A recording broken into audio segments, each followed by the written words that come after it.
So I'll show you my garden here. My backyard. Starting off with these 4 buckets here. Those are jalapeno peppers, and those are ground cherries.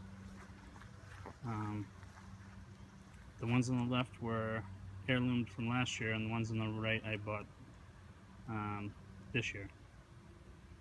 And look at the difference. And with that in mind, this is my compost bin that is full of the ground cherries and husk cherries from last year. I composted them, and then look what happened. They grew crazy.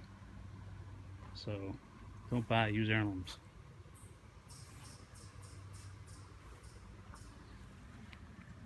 Here's my bees. Lots of hive activity today. It's a hot day, it's about mid-80s. It's supposed to get to 90, so they're cooling off. I see them fanning a lot and washboarding, so they're trying to keep things cool and clean. Again, those are all in that bucket, leftover soil. Those are all husk cherries. This is my bucket setup.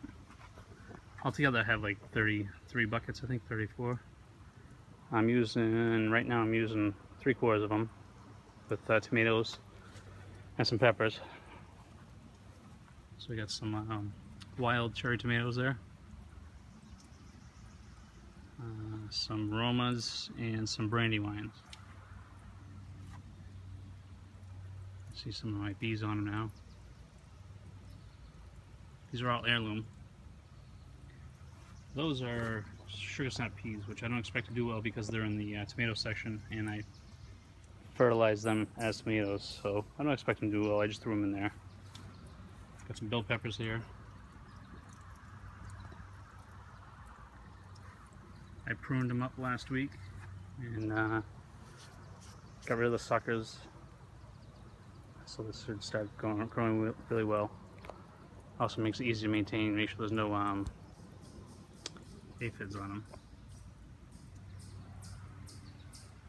Bad bugs, stuff like that, tomato worms. This is my irrigation setup. It's on a timer. I water about twice a week for about 3 hours a day. I do it in the morning so that it kind of cools off the soil for the day. And here's the timer, very simple, just a timer. Runs off that, and then that that's showing up as my fertilizer. It's an inline fertilizer, and I fill that with fish emulsion once a week, maybe once every 2 weeks with this. Works really well.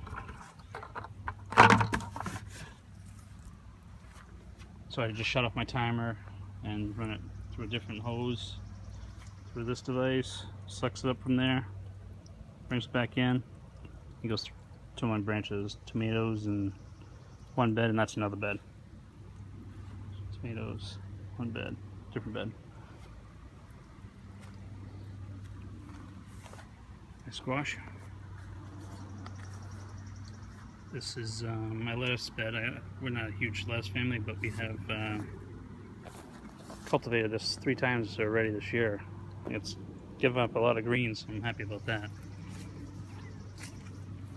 I mean, we eat lettuce a lot, but we usually just buy it, but it's working out well. So this squash, that's yellow crooked neck. Summer squash. Probably one of my favorites. So I have 12 of those planted. And come down here, we got some spaghetti squash. No, I take that back. Next is lemon cucumbers.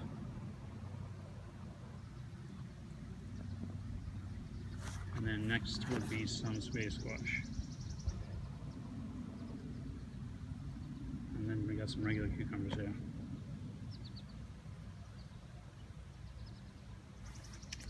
This section of the bed here, just got to set up. Oh, in total they're 8 feet by 16, but I got the divider going down the middle, so I got 2 3.5 foot beds, 4 foot beds. That bed I'm going to put some squashes in there for the fall, probably butternut, stuff like that. And over here, 3 sisters, corn, pole beans, and then squashes. I haven't planted the squashes yet because on the back here there's not a whole lot of sun already. So, but I'm gonna start planting the squashes here with the 3 sisters.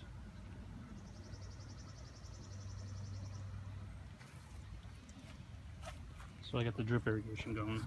These guys get 2 gallons an hour. Heavy feeders, you know.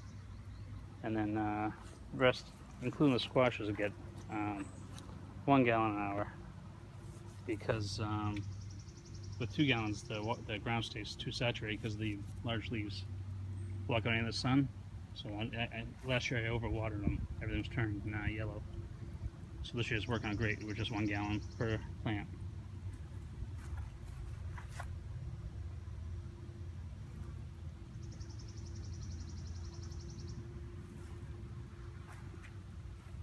The bucket system is super easy. It's easy to keep it clean of weeds and bugs and maintaining. I can fertilize them really well, and I can use them year to year without an issue, because I just rejuvenate the soil with some compost. Originally it's a third compost, 2/3 peat, and then I added some Epsom salts and some lime to it. And that was my original recipe, and every year I just kind of put it in that wheelbarrow that you saw in the back, and add some more peat to it, and some more compost to it, mix it up, screen it, and then I test it for, test the soil and see what I need, whether I need some more nitrogen or whatever. Works out really, really well. And believe it or not, they stay cool, and even though, like I said, they're indeterminates, I may have said it, they're indeterminates, so surprisingly they grow really, really well in these buckets. This is the 3rd year for these guys in these buckets, and I don't think I'd do it any other way. It's so easy to maintain. And when they get too tall, I just kind of drape them over that board up top, and they just start growing down the other side. It works out really well.